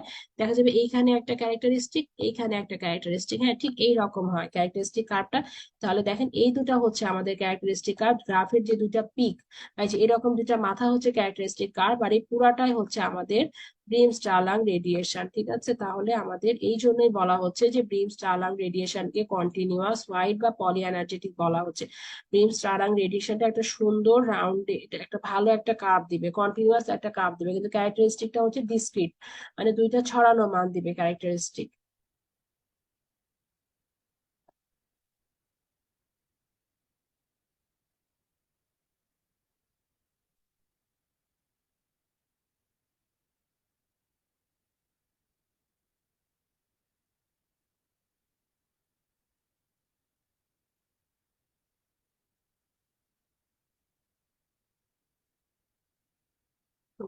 এখন আমাদের টার্গেট ম্যাটেরিয়াল হিসেবে আমরা টাংস্টেনটা কেন চুজ করছি, এটা অহরহ পরীক্ষায় আসে এবং সিঙ্গেল বেসডে আসে। সিঙ্গেল বেসডে আসলে মনে রাখতে হবে, যদি একটা অ্যান্সার বলে তাহলে হচ্ছে টাংস্টেনের মেল্টিং পয়েন্ট অনেক বেশি, সাধারণত 3370 ডিগ্রি সেলসিয়াস হচ্ছে আমাদের টাংস্টেনের মেল্টিং পয়েন্ট, এবং এইটাই হচ্ছে এটার ফার্স্ট মোস্ট কারণ যেন কেন এটা ইউজ করা হয়। আর আরেকটা আছে হচ্ছে হাই অ্যাটমিক নাম্বার, দেখা যায় যে টাংস্টেনের অ্যাটমিক নাম্বারটা আপনাদের হচ্ছে 74, এটা একটা কারণ। তবে যদি সিঙ্গেল বেসডে আসে, আমি পাশে লিখে দিয়েছি, অবশ্যই অবশ্যই আমাদের যেটা 3370 ডিগ্রি সেলসিয়াস বা হাই মেল্টিং পয়েন্ট হবে অ্যান্সার। এখন যেহেতু আজকে একটু বেশি টপিক আলোচনা করব, একটু দ্রুত যাব এখন। হ্যাঁ, প্রপার্টিজ অফ এক্স রে, এখানে বোঝার তেমন কিছু নাই, এটা আমাদের ইনফিনিটি স্টার টপিক, এত সোজা টপিক, কিন্তু ইনভেরিয়েবলি এভরি অল্টারনেটিভ ইয়ারে কোশ্চেন আসে। এখন কথা হচ্ছে কেন দেয়, কারণ প্রত্যেকটা টিচারই চায় যে আপনারা একটা এভারেজ মার্ক পান, 35 তো মিনিমাম পেতে হয়, যেন কিছু না পড়ে গেলে এই মার্কসটা পান। এই জন্যই হয়তোবা প্রপার্টিজ অফ এক্সরে থেকে কোশ্চেন দেয়। কিন্তু তারপরেও দুই চারটা পয়েন্ট আছে যেগুলো ভুল হয়ে যায়, সেই পয়েন্টগুলো আমি রেড মার্ক করেছি। হ্যাঁ, কিছু আছে আমরা এমনি জানি, সেগুলো আমি মার্ক করি নাই, সেগুলো কালো কালার দিয়ে লেখা, আপনারা একবার পড়লেই পারবেন। আর যেই পয়েন্টগুলো ভুল হয়, মানে আমার ভুল হয় প্লাস এভারেজ না পড়ে গেলে পারবেন না, সেই পয়েন্টগুলো আমি রেড মার্ক করেছি। পড়ার সময় অবশ্যই রেড মার্ক করাগুলো দাগায় ভালোভাবে পড়ে ফেলবেন। তাহলে প্রপার্টিজ অফ এক্সরে কি, হাই পেনিট্রেটিং, আমরা জানি এটা পেনিট্রেটিং। এক্সরে যে দেখা যায় না আমরা সবাই জানি।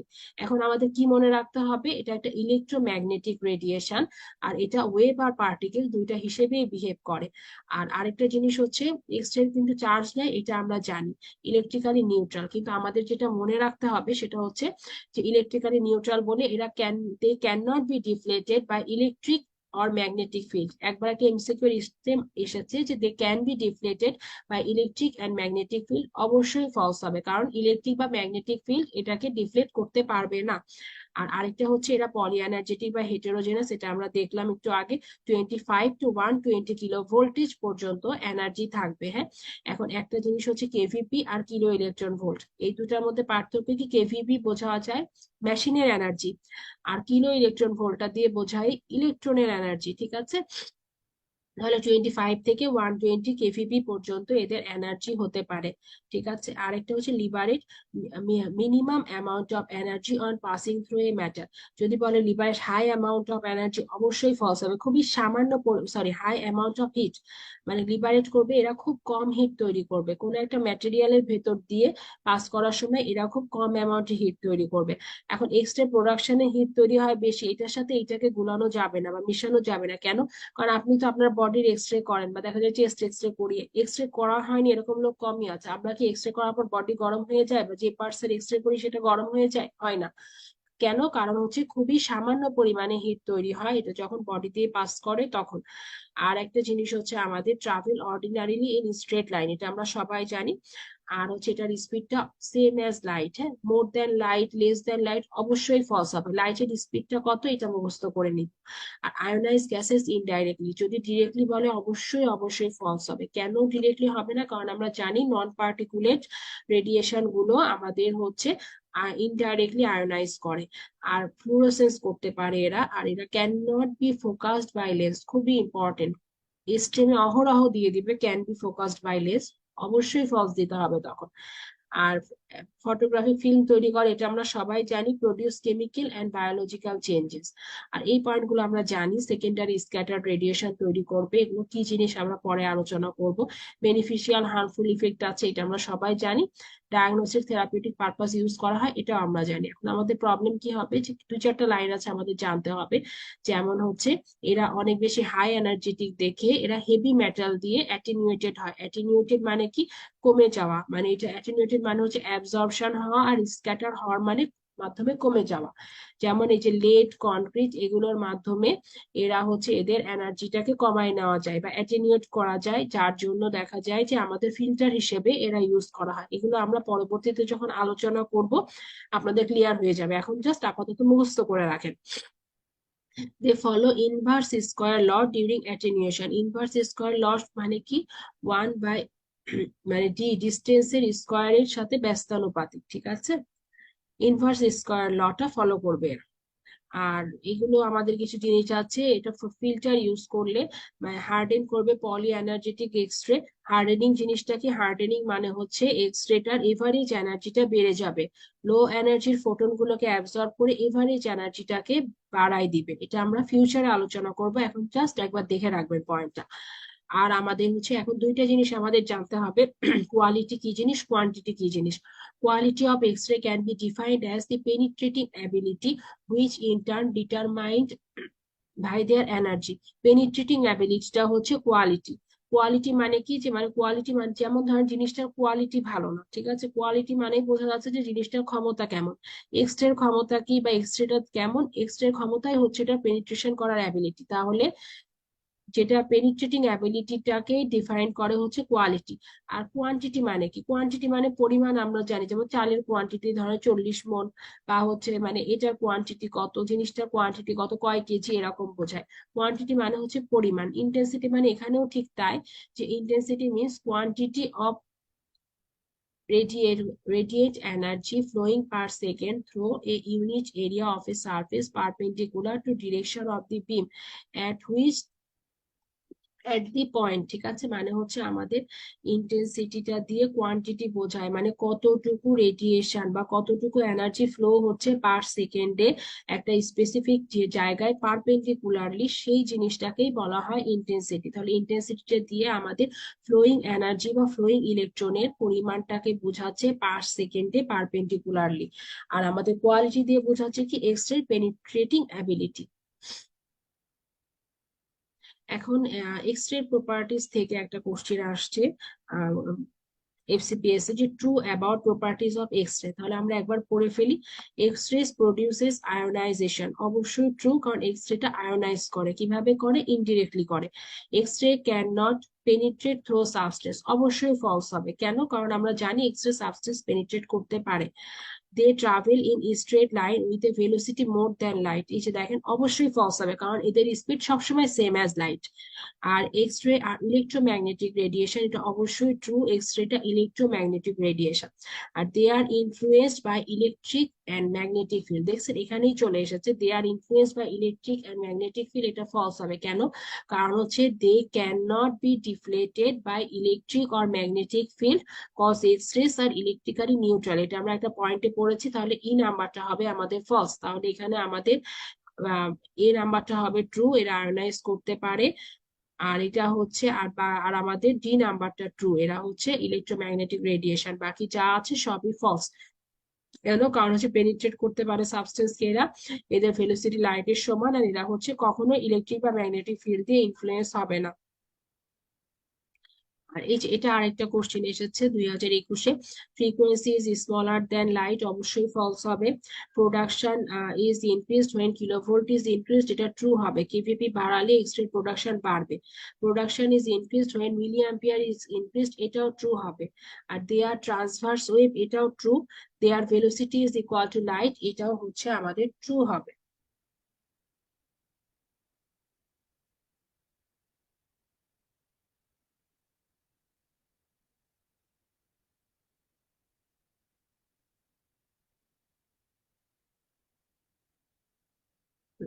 তাহলে এখানে আমাদের ফ্রিকোয়েন্সি স্মলার দেন লাইট, শুধুমাত্র এইটা আমাদের হচ্ছে ফলস, বাকি যা আছে সবই আমাদের ট্রু হবে। দেন আমরা নেক্সট যে জিনিসটাতে যাব সেটা হচ্ছে efficiency of X ray production. এটা কাকে বলে? এটা জাস্ট মুখস্থ, বোঝার তেমন কিছু নাই। The percentage of kinetic energy of the electron that is converted to x-ray. আমরা একটু আগে আলোচনা করেছিলাম যে অনলি 0.6% হচ্ছে এক্স রে তে কনভার্ট হয়, বাকি যা আছে ইলেকট্রনের কাইনেটিক এনার্জি পুরাটাই হিটে কনভার্ট হয়। এই পার্সেন্টেজ অফ কাইনেটিক এনার্জি যতটুকু এক্স রে তে কনভার্ট হয় সেটাই হচ্ছে আমাদের efficiency of X ray production. দেখেন এটাকে এক্সপ্রেস করা হয় কে দিয়ে, কেটা হচ্ছে আমাদের একটা কনস্ট্যান্ট, এটার মান হচ্ছে 10⁻⁴। জেড হচ্ছে ওই জিনিসটার অ্যাটমিক নাম্বার, যেমন আমাদের হচ্ছে টাংস্টেনের ক্ষেত্রে 74 অ্যাটমিক নাম্বার। আর হচ্ছে কেভিপি হচ্ছে এনার্জি, ইউজুয়ালি 80 কেভিপি ইউজ করা হয় এভারেজে। পুরাটা গুণ করলে আমাদের মান হবে 0.6। এটা মুখস্থ করবেন আর মনে রাখবেন যে এফিসিয়েন্সি মানে এক্স রে প্রোডাকশনের এফিসিয়েন্সি মানে কতটুকু পার্সেন্ট এক্স রে তৈরি হচ্ছে, সেটাই হচ্ছে আমাদের এফিসিয়েন্সি। দেন আমাদের exposure rate of X ray beam. Exposure রেটটা কার কার উপর ডিপেন্ড করে এক্স রে? এটা ডিপেন্ড করে টিউব কারেন্টের সাথে, কিলো ভোল্টেজের সাথে হচ্ছে এটা স্কোয়ারের সমানুপাতিক। আর আরেকটা হচ্ছে ডিস্টেন্সের, এরা হচ্ছে ব্যস্তানুপাতিক। এরা কিন্তু সবসময় ডিস্টেন্সের সাথে ব্যস্তানুপাতিক, এরা কখনোই ডিস্টেন্সের সমানুপাতিক না। আর আরেকটা জিনিস হচ্ছে এরা হচ্ছে থিক ফিল্টার ইউজ করলে এক্সপোজার রেট কমে যায়। এখন একটা জিনিস যেটা আমাদের মাথার মধ্যে রাখতে হবে সেটা হচ্ছে যে আমাকে একজন মানে কোশ্চেন করেছিল যে এক্সপোজার রেট যে জিনিসটা, এক্সপোজার রেটটা আমাদের ফিল্টারের উপর, এক্সপোজার রেট কি জিনিস আর এক্স রে প্রোডাকশন জিনিসটা কিন্তু আলাদা। এক্সপোজার রেট হচ্ছে মানে পেশেন্টটা কতটুকু এক্সপোজ হচ্ছে সেইটার মাপই হচ্ছে আমাদের এক্সপোজার রেট। আর আমাদের যেটা যেটা আমাদের এক্স রে প্রোডাকশন সেই জিনিসটা আলাদা, এই জিনিসটা আমাদের মাথার মধ্যে রাখতে হবে। এক্স রে প্রোডাকশনটা কিন্তু কখনোই ফিল্টারের উপর ডিপেন্ড করবে না, এক্স রে প্রোডাকশনটা উপরের দুইটার উপর ডিপেন্ড করবে, টিউব কারেন্ট, টিউব পটেনশিয়ালের উপর। আর এখন এটা হচ্ছে আমাদের four major reasons for poly energetic nature of X ray beam. X ray বিমটা poly energetic কেন হয় বা ব্রিম স্টারলাইন রেডিয়েশনটা কেন হয়, সেটা চারটা রিজন হচ্ছে ফ্ল্যাকচুয়েটিং কিলো ভোল্টেজ। এক হচ্ছে কিলো ভোল্টেজ, তারপর হচ্ছে process in X ray production, কি প্রসেসে আমরা এই ব্যবহার করছি, ব্রিমস রেডিয়েশন ইউজ করছি নাকি আমরা ক্যারেক্টারিস্টিক রেডিয়েশন ইউজ করছি সেটার ওপর।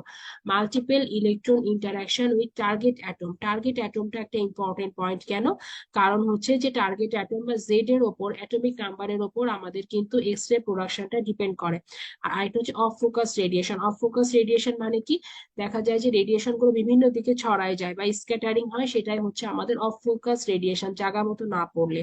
এখন এই কয়টা জিনিসের ওপর আমাদের এক্স রে প্রোডাকশন ডিপেন্ড করবে, মানে এক্স রে প্রোডাকশন বা হচ্ছে এক্স রে টিউবের ফাংশনটা ডিপেন্ড করবে। তাহলে দেখেন কি কি আমাদের কিলো ভোল্টেজের ওপর, প্রসেস ইন এক্স রে প্রোডাকশনের ওপর, আর মিলি অ্যাম্পিয়ারের উপরও ইনডাইরেক্টলি ডিপেন্ড করবে। তারপরে হচ্ছে multiple electron interaction with target atom, মানে টার্গেট অ্যাটমের জেড নাম্বারের উপর ডিপেন্ড করবে, আর অফ ফোকাস রেডিয়েশনের উপর ডিপেন্ড করবে। এই জিনিসটা সবসময় মাথার মধ্যে রাখতে হবে। আর এরপরে আমাদের আরেকটা পয়েন্ট হচ্ছে intensity and energy. X ray ইন্টেন্সিটিটা কি জিনিস?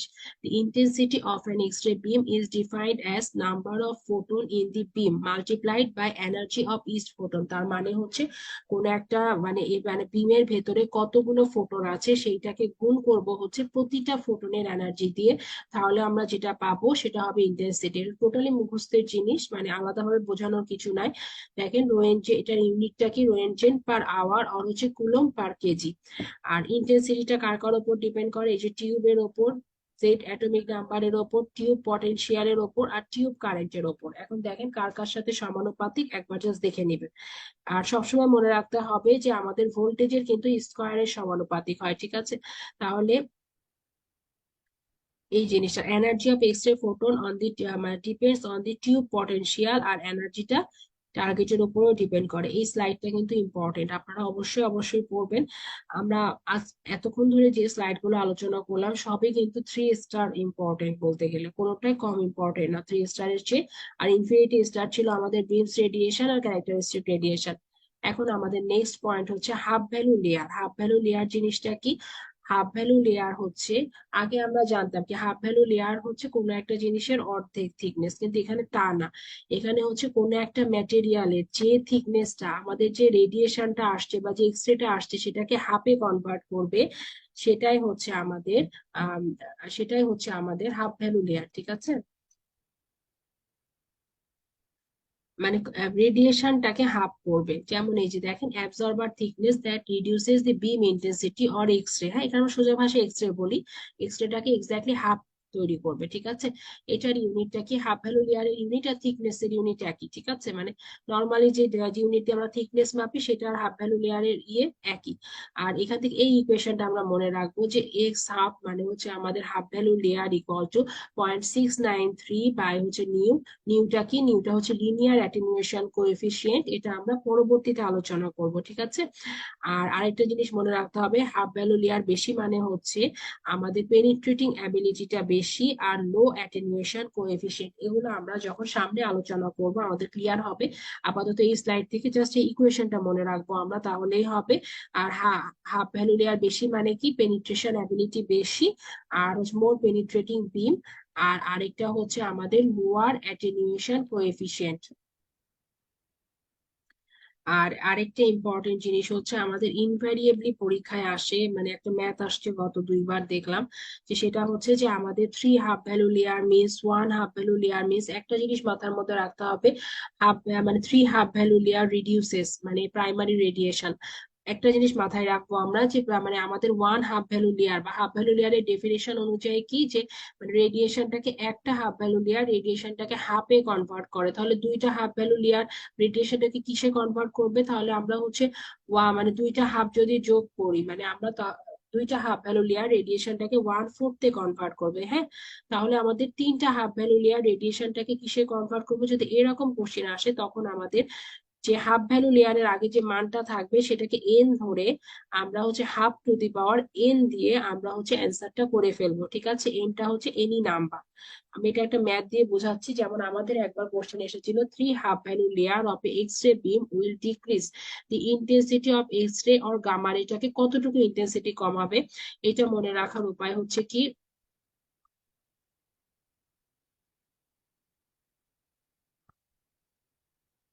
তাহলে দেখেন 3 হাফ ভ্যালু লেয়ার, তাহলে এখানে আমাদের এন ইকুয়াল টু কি, এন ইকুয়াল টু হচ্ছে আমাদের 3। মনে রাখতে হবে হাফ ভ্যালু লেয়ারের সামনে যে নাম্বারটা থাকবে, যদি 2 থাকতো তাহলে এন এর নাম্বার হতো 2, আর এখানে যেহেতু 3 তাহলে এন এর নাম্বার 3। এখন আমরা সূত্র অনুযায়ী কি জানি, সূত্র অনুযায়ী আমরা জানি 3 হাফ ভ্যালু লেয়ারটা রিডিউস করবে ইন্টেন্সিটিটাকে কত বা প্রাইমারি রেডিয়েশনটাকে কততে কনভার্ট করবে, have to the power N. মানে হচ্ছে এখানে আমাদের এন এর মান কত, এখানে আমাদের এন এর মান হচ্ছে 3। তাহলে আমরা এই জায়গায় যদি আমরা থ্রি বসাই তাহলে আমাদের কি হবে, দুইটাকে 3 বার গুণ করব, তাহলে আমাদের হচ্ছে 1/8। ঠিক আছে, তাহলে আমাদের এটার অ্যান্সার হবে 1/8। হ্যাঁ, 1/8 প্রাইমারি রেডিয়েশনটা 1/8 থাকবে, রেডিয়েশনটা 1/8 কমায় দিবে। ঠিক আছে, রিডিউস করবে কত, প্রাইমারি ইন্টেন্সিটিটাকে 1/8 কমিয়ে দিবে। কেন, আর এটা যদি আরো বেশি কঠিন মনে হয় তাহলে এভাবে যোগ করতে পারেন, যে আমাদের মানে গুণ করতে পারেন যে হাফ ভ্যালু লেয়ার একটা হচ্ছে প্রথমটা হাফ কমিয়েছে, পরেরটা তার হাফ কমিয়েছে, তারপরেরটা তার হাফ কমিয়েছে, তাহলে তিনটা গুণ করলেও আপনাদের অ্যান্সার হয়ে যাবে কত, 8 হয়ে যাবে, 1/8 হয়ে যাবে। ঠিক আছে, এখানে কিন্তু যোগ করলে মিলবে না, তাহলে অ্যান্সার হবে অবশ্যই আমাদের এন এর মানটা আমরা খেয়াল রাখবো আর সূত্রটা মনে রাখতে হবে have to the power N, তাহলে আপনাদের ম্যাথটা মিলে যাবে। ঠিক আছে, এবং এই ম্যাথটা কিন্তু মোটামুটি অনেক সোজা ম্যাথ, পরীক্ষায় দিলে অবশ্যই অ্যান্সার করা ট্রাই করতে হবে।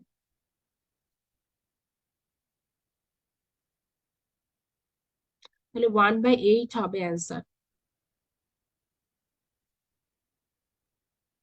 এখন 10th ভ্যালু লেয়ার জিনিসটা কি, যেই রেডিয়েশনটা মানে যেই থিকনেসটা কোনো একটা রেডিয়েশনের 1/10 কমায় দেয়, সেটাই হচ্ছে আমাদের 10th ভ্যালু লেয়ার। এটার মান হচ্ছে 3.32 হাফ ভ্যালু লেয়ার। হ্যাঁ, ইকুয়াল টু 1 টিভিটি। আর আরেকটা জিনিস হচ্ছে আমাদের হার্ড অ্যান্ড সফট এক্সরে জিনিসটা কি, এটা একটু সোজা আর অত বেশি সোজা না আবার কঠিনও না, এটা মোটামুটি 2 স্টার টপিক। হ্যাঁ, হার্ড অ্যান্ড সফট এক্সরেটা আমাদের 2 স্টার টপিক, অত ইম্পর্টেন্ট না। হার্ড এক্সরে মানে হার্ড থেকে মনে রাখবো, হার্ড মানে হায়ার এনার্জি ফোটন, ঠিক আছে, higher energy photon with relative high penetrating ability. এখন আমাদের হার্ড এক্সরে মানে কি তাহলে, H=H মনে রাখবো, হাই এনার্জি ফোটন থাকবে, আর আমরা জানি যে এক্স রে এনার্জি বেশি মানে এদের হচ্ছে পেনিট্রেটিং অ্যাবিলিটি বেশি, তাহলে high energy photon with high penetrating ability. এখন আমাদের হার্ড এক্স রে তৈরির উপায় কি, হার্ড এক্স রে তৈরির জন্য আমাদের হায়ার জেনারেটিং ভোল্টেজ তৈরি করতে হবে, দেখেন এইচ দিয়ে সব, হ্যাঁ, তাহলে higher energy generating voltage apply করতে হবে। আর আরেকটা হচ্ছে ফিল্টার, যেমন হচ্ছে কপার, যেটা হচ্ছে more more of the less penetrating রেকে অ্যাবজর্ব করে, মানে আমাদের এখানে হাই পেনিট্রেটিং মানে হাই অ্যাবজর্বিং ফিল্টার ইউজ করতে হবে, যেমন এখানে আমরা ইউজুয়ালি কপার ফিল্টার ইউজ করি, কারণ হচ্ছে কপার ফিল্টারের অ্যাটমিক নাম্বারটা বেশি, যার জন্য দেখা যায় যে হচ্ছে আমাদের এটার হার্ডেনিংটা বেশি হয়, ঠিক আছে। The higher the atomic number of the filter and greater is thickness, মানে কপার ফিল্টারটা যদি বেশি থিকনেস ইউজ করি, আর যদি যেহেতু এটার অ্যাটমিক নাম্বারও বেশি, এটা দিয়ে আমরা হার্ডেনিংটা বেশি পাবো, এটা আমাদের হচ্ছে অর্থ ভোল্টেজে আমরা এটা ইউজ করি। দেন আমাদের সফট এক্সরেটাকে ওটার অপোজিট, ঠিক আছে, এটা ডিটেলস আলোচনা করব না। হার্ড দিয়ে আমরা মনে রাখবো, একটা মনে রাখলে পরেরটা হবে তার উল্টা। হার্ডে আমরা কি করেছিলাম, high energy high penetrating ability ছিল, আর সফট এক্সরে মানে কি low energy photon relative low penetrating ability. আর এইটা অবটেন করতে হবে, ওটার উল্টা হবে, তাহলে লোয়ার জেনারেটিং ভোল্টেজ অ্যাপ্লাই করব, আর হচ্ছে filter with low atomic number যেমন অ্যালুমিনিয়াম ব্যবহার করব।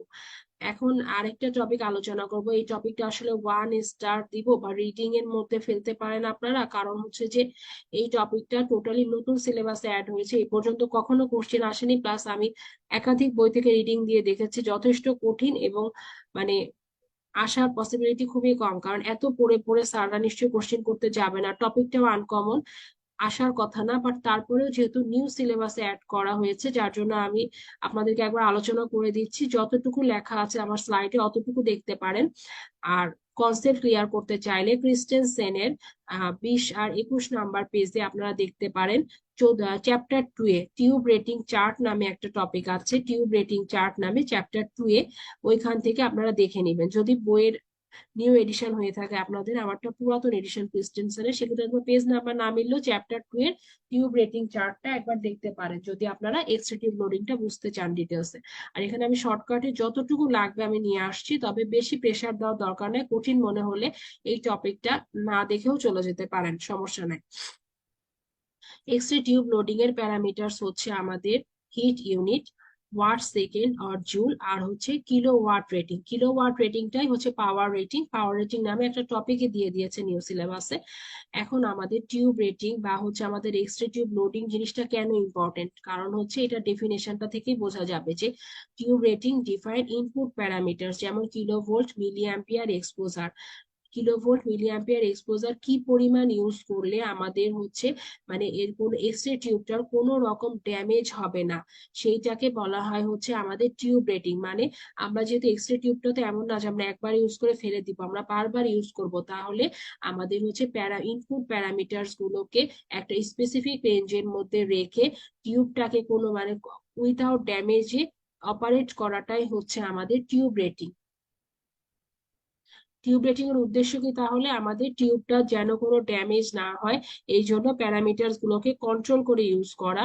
এবং সাধারণত ড্যামেজটা কি হয়, এক্সেস হিট প্রডিউস হয়ে গেলে ড্যামেজ হয়, অনেক বেশি কিলো ভোল্টেজ ইউজ করলেন, অনেক বেশি হিট তৈরি হয়ে গেল, বা অনেক বেশি টাইম ধরে হিট দিলেন, তখন দেখা যাবে যে টিউবটা ড্যামেজ হয়ে যাবে। কেন, কারণ আমরা জানি এক্সরেতে আমাদের 99% হিট তৈরি হয়, এই জন্য এগুলো একটা ভালো রেঞ্জের ভেতরে, একটা স্পেসিফিক রেঞ্জের ভেতরে রেখে টিউবটাকে কন্ট্রোল ভাবে ইউজ করাটাই হচ্ছে টিউব রেটিং। এখন আমাদের কিলোওয়াট রেটিং জিনিসটা কি, kilowatt rating are calculated for an x-ray tube used with a constant potential generator and high speed rotation. এই রেড মার্ক করা লাইনগুলো আপনারা পড়বেন, ঠিক আছে, যেগুলো ইম্পর্টেন্ট আমি রেড মার্ক করে দিয়েছি এই স্লাইডগুলো থেকে।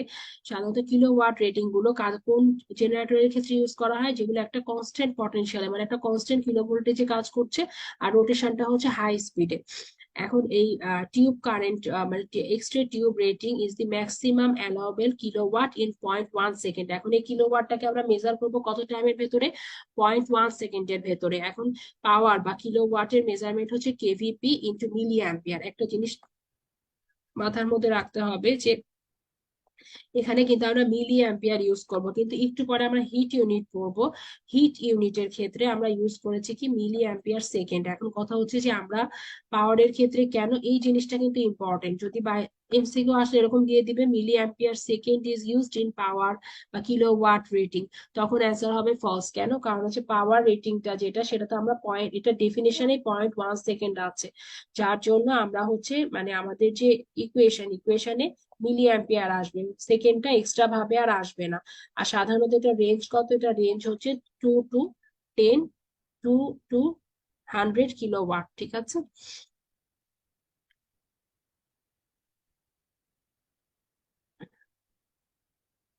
ওকে, এরপরে আমাদের টিউব রেটিং এর ক্ষেত্রে যে 2 to 100 কিলোওয়াট, এটা অলমোস্ট একই।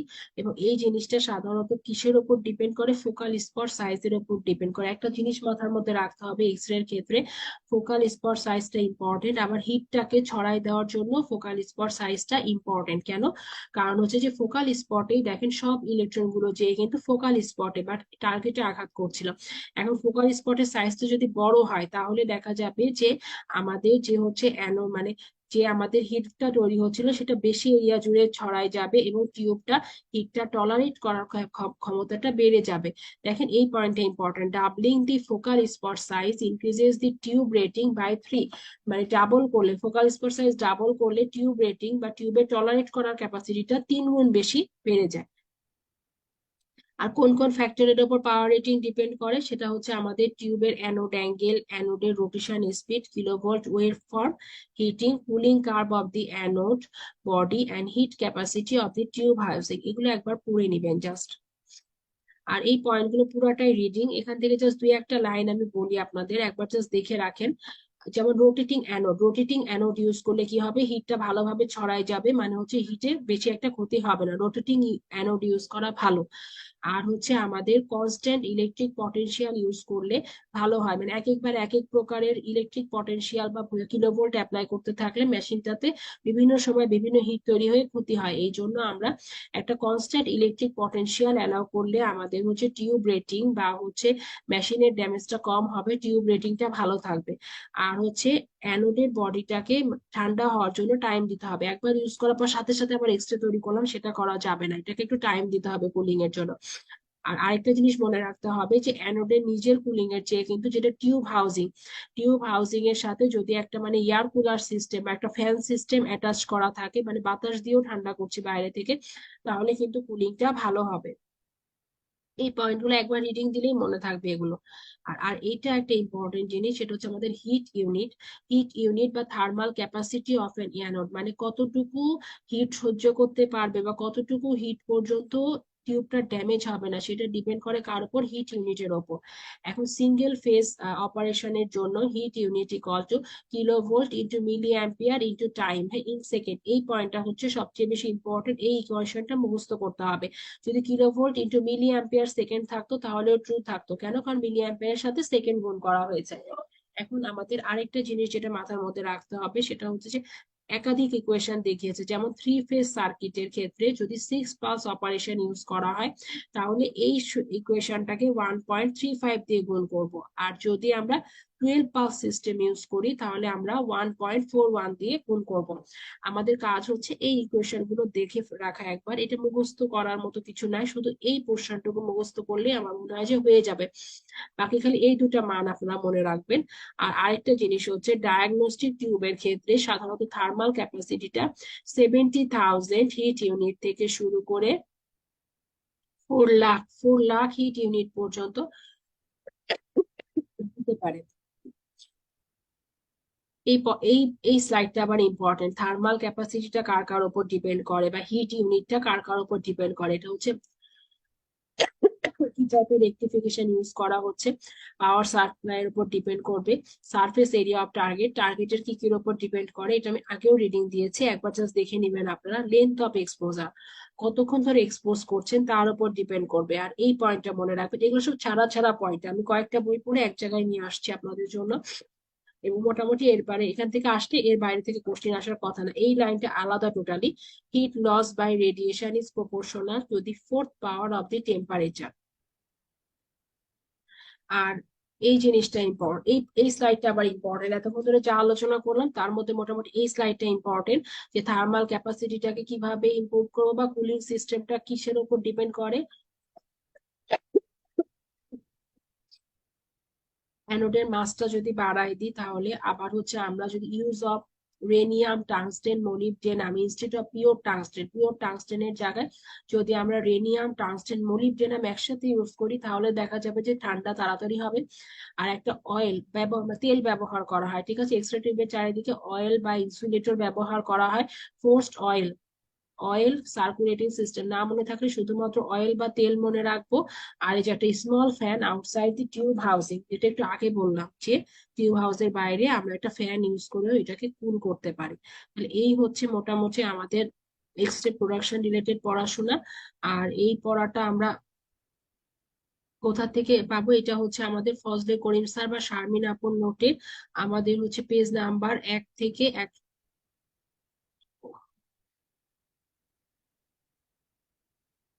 আমরা হচ্ছে আচ্ছা, থার্মাল কুলিং সিস্টেমটা আমরা দেখলাম, এরপর আমরা এই টপিকটা পড়বো কোথা থেকে। মোটামুটি স্লাইডে আমি অলমোস্ট সবই কভার করেছি। আর এই টপিকটার জন্য হচ্ছে আমাদের সেলম্যানটাই বেটার। আর সেলম্যানটা থেকে আমরা দেখবো আরেকটা জিনিস হচ্ছে আমাদের, যে এক্স রেটা কবে ডিসকভার হয়েছে, যদি কেউ এটা জিজ্ঞাসা করে, তাহলে এক্স রেটা হচ্ছে ইনভেন্ট হয়েছে আমাদের 1895-এ উইলহেম কর্নেট রয়েনজেট। এটা কখনোই আসবে না, জাস্ট জানার জন্য, জার্মান ফিজিসিস্ট, সে আবিষ্কার করেছে। এটা কিভাবে, এটা হচ্ছে সে এক্স রে বা আননোন রে আবিষ্কার করেছে, ফ্লুরেসেন্স ইন বেরিয়াম প্লাটিনো সায়ানাইড স্ক্রিনে সে এটা দেখেছে, ঠিক আছে। আর সে তার ওয়াইফের হ্যান্ডেড প্রথম এক্স রে করে, এই জিনিসটা একটু মাথায় রাখবেন। আর হচ্ছে আমাদের 1930-তে কলিস তার হচ্ছে নিউ এক্স রে টিউব আবিষ্কার করে, যেখানে সে hot cathode diode tube use করে। এই ডিসকভারি রিলেটেড পয়েন্ট গুলো আপনারা হচ্ছে একবার জাস্ট রিডিং দিবেন। আর কয়েকটা টপিক আছে যেগুলো আমি ভেতরে আলোচনা করিনি, কিন্তু লাগবে, যেমন difference between brems radiation and characteristic radiation. এটা হচ্ছে ফজলে করিম স্যারের নোট, বা যেটা মোটা বইটা শারমিন আপুর, সেটা হচ্ছে 83 নম্বর পেজে আছে। আর স্টেশনারি অ্যানোড আর রোটেটিং অ্যানোডের ভেতরে ডিফারেন্সটা আমাদের 197 নম্বর পেজে আছে একই বইয়ের। স্পেস চার্জ ইফেক্টটা একটু দেখে নিবেন আপনারা। আর এখন হচ্ছে আমাদের আমরা চলে যাব হচ্ছে সেলম্যান থেকে, এটা পড়তে পারেন সেলম্যানের 12 নম্বর চ্যাপ্টারে চলে যাবেন আপনারা। সেলম্যান যেটা আমাদের 10th এডিশনের 12 নম্বর পেজে, 10th এডিশনের চ্যাপ্টার টুয়েলভ 106, হ্যাঁ 106 নম্বর পেজে দেখেন, how x ray were discover related যে জিনিসগুলো ইম্পর্টেন্ট আমি ডিসকভারি স্লাইডে দেখিয়ে দিয়েছি, ওই স্লাইড থেকে আপনারা পড়ে নিবেন। দেন আমাদের নেচার অফ এক্স রে আছে, এখানে তেমন নতুন কিছু নাই। নেচার অফ এক্স রেটা আপনারা টিক দিয়ে রাখেন, এটা আপনারা রিডিং দিবেন, ঠিক আছে, রিডিং লিখে রাখেন ওপরে। এরপর আমাদের দেখেন পরের পেজে 108 নম্বর পেজে আছে হচ্ছে আমাদের একটা স্পেকট্রাম আছে, এটা আমরা পরবর্তীতে শারমিন আপুর খাতায় দাগায় দিব, এখান থেকে পড়ার দরকার নাই। চলে যান আপনারা 109 নম্বর পেজে। 109 নম্বর পেজে আমাদের sources of X ray in radiology বা এক্স রে টিউবের কি কি কম্পোনেন্ট আছে সেই জিনিসটা ডিটেলস আলোচনা করা আছে। এটা আমাদের 3 স্টার টপিক, বা 5 স্টারও দিতে পারেন আপনারা। এক্স রে টিউবের কি কি কম্পোনেন্ট, তারপরে হচ্ছে 111 নম্বর পেজে চলে যান, detail about X ray production. এখানে যে পয়েন্টগুলো আমি আলোচনা করলাম সেগুলোই লেখা, খুবই সোজা, এটাও 3 স্টার। এরপরে আমাদের এই পেজেরই নিচে আছে হচ্ছে আমাদের এই যে ব্রিমস রেডিয়েশন, এটা আমাদের ইনফিনিটি স্টার টপিক। তারপরের পেজে চলে যাবেন ক্যারেক্টারিস্টিক রেড, 112 নম্বর পেজ, এটাও আমাদের ইনফিনিটি স্টার টপিক। এরপরে 113 নম্বর পেজে টার্গেট ম্যাটেরিয়াল হিসেবে কেন আমরা টাংস্টেন ইউজ করি, এই দুইটা পয়েন্ট লিখবেন। এখানে দেখেন আমাদের হচ্ছে মেল্টিং পয়েন্টটা কিন্তু 2 নম্বরে দেওয়া আছে, কিন্তু এইটা কিন্তু অবশ্যই অবশ্যই আমাদের হচ্ছে সিঙ্গেল বেস্টের অ্যান্সার হবে হাই মেল্টিং পয়েন্ট, এইটা আমাদের ইনফিনিটি স্টার। তারপর efficiency of X ray production, efficiency কি জিনিস সেটা আমাদের 4 স্টার টপিক। এরপরে আমরা চলে যাব 114 নাম্বার পেজে, প্রপার্টিজ অফ এক্স রে, এটা আমাদের ইনফিনিটি স্টার টপিক। কি কি পড়তে হবে আমি আগেই বলে দিয়েছি। তারপর দেখেন আমাদের এক্স রে এক্সপোজার কোয়ান্টিটি, এটা আমরা 2 স্টার দিয়ে রাখেন।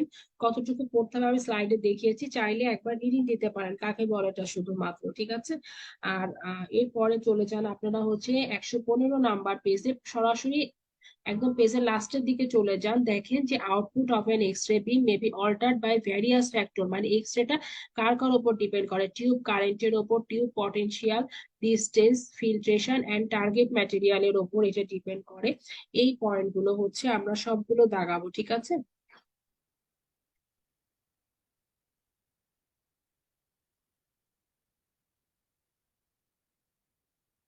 আর দেন আমাদের আরেকটা যেটা ইম্পর্টেন্ট সেটা হচ্ছে আমাদের আচ্ছা একটা জিনিস মানে আমি ভুল দেখিয়েছি, এটা কিন্তু ইনভার্স স্কোয়ার ল এর উপর ডিপেন্ড করে, মানে ডিস্টেন্সটা হচ্ছে ডিস্টেন্সটা 1/d স্কোয়ার হবে, ঠিক আছে। মানে ইন্টেন্সিটিটা ডি এর ডাবল কমবে, ঠিক আছে, 2 গুণ কমবে ডি এর, মানে স্কোয়ার মানে এটা কমবে। আর এরপর আমাদের হচ্ছে এক্স রে কোয়ালিটিটা আমরা হচ্ছে রিডিং দিব একবার। এরপর আমরা চলে যাই 117 নাম্বার পেজে। 117 নাম্বার পেজে হচ্ছে আমাদের রেডিয়েশন কোয়ালিটির যে চার্টটা আছে, 12.1 number page chart, table number 12.1টা আমরা পড়ে ফেলবো। আর এরপরে আমাদের দেখেন এই পেজে হচ্ছে একটা লাইন বোল্ড করে লেখা আছে, penetrating ability of x ray is increased by increasing kilo voltage and decreased by decreasing kilovoltage, যেটা আমাদের জানা, এই লাইনটা আমরা দাগাবো। আর এই পেজে দেখেন causes of poly energetic nature of X ray beam point আকারে লেখা আছে, শুধুমাত্র পয়েন্ট গুলো পড়বেন আর ভেতরে একবার রিডিং দিবেন। এই মোটামুটি আমাদের হচ্ছে এই চ্যাপ্টারটা দাগানো শেষ। আর যেহেতু নতুন কিছু টপিক অ্যাড হয়েছে, যেমন এই যে আমাদের মানে এক্সরে টিউব লোডিং, তারপর হচ্ছে হিটিং কুলিং, এগুলোর জন্য আপনারা চাইলে 143 নাম্বার পেজ, 143 নাম্বার পেজে চলে যান। 143 নাম্বার পেজে দেখবেন যে 2 নাম্বার পয়েন্ট আছে একটা বড় করে লেখা অ্যানোড থার্মাল ক্যাপাসিটি। এই অ্যানোড থার্মাল ক্যাপাসিটিটা আপনারা রিডিং দিবেন, এর ভেতরে হিট ইউনিট রিলেটেড কথাগুলো লেখা আছে। মোটামুটি আপনারা হচ্ছে পরের পেজে চলে যান, 144 নাম্বার পেজ পুরাটা রিডিং দিবেন। অ্যারাউন্ড 145 নাম্বার পেজে কলিমেটরের ওপর পর্যন্ত পড়ে ফেলবেন, তাহলে আপনাদের মোটামুটি যে টিউব কুলিং যে জিনিসটা বা হচ্ছে আমাদের যেটা হিট ইউনিট, এটা ক্রিস্টেনসেন থেকেও দেখবেন, পেজ নাম্বার আমি লিখে দিয়েছি চ্যাপ্টার সহ আমাদের ইয়েতে মানে স্লাইডে। আর আমাদের যেটা হচ্ছে ইয়েতে, যেটা আমাদের সেলম্যান থেকে আমরা পুরো চ্যাপ্টারটা পড়বো, চ্যাপ্টার 12 পুরাটা ভালোভাবে দেখবো এক্সট্রের জন্য, সোজা একবার রিডিং দিলেই মনে থাকবে। আর আমাদের যে নিউ টপিকটা অ্যাড হয়েছে সেটার জন্য আমরা হচ্ছে সেলম্যানের 143 নাম্বার পেজে অ্যানোড থার্মাল ক্যাপাসিটি পুরাটা পড়বো, পরের পেজের অ্যানোড কুলিং কার্ভটা দেখবো, আর হচ্ছে আপনাদের 145 এর পলিমেটরের উপর পর্যন্ত দেখবো, মানে হাউজিং ফ্যাক্টর পর্যন্ত আমরা পড়ে ফেলবো। এই মোটামুটি আমাদের এক্সট্রা প্রোডাকশন রিলেটেড কথাবার্তা, এর বাইরে কিছু লাগার কথা না। তাহলে আজকের মতো এখানেই শেষ করছি, সবাইকে ধন্যবাদ।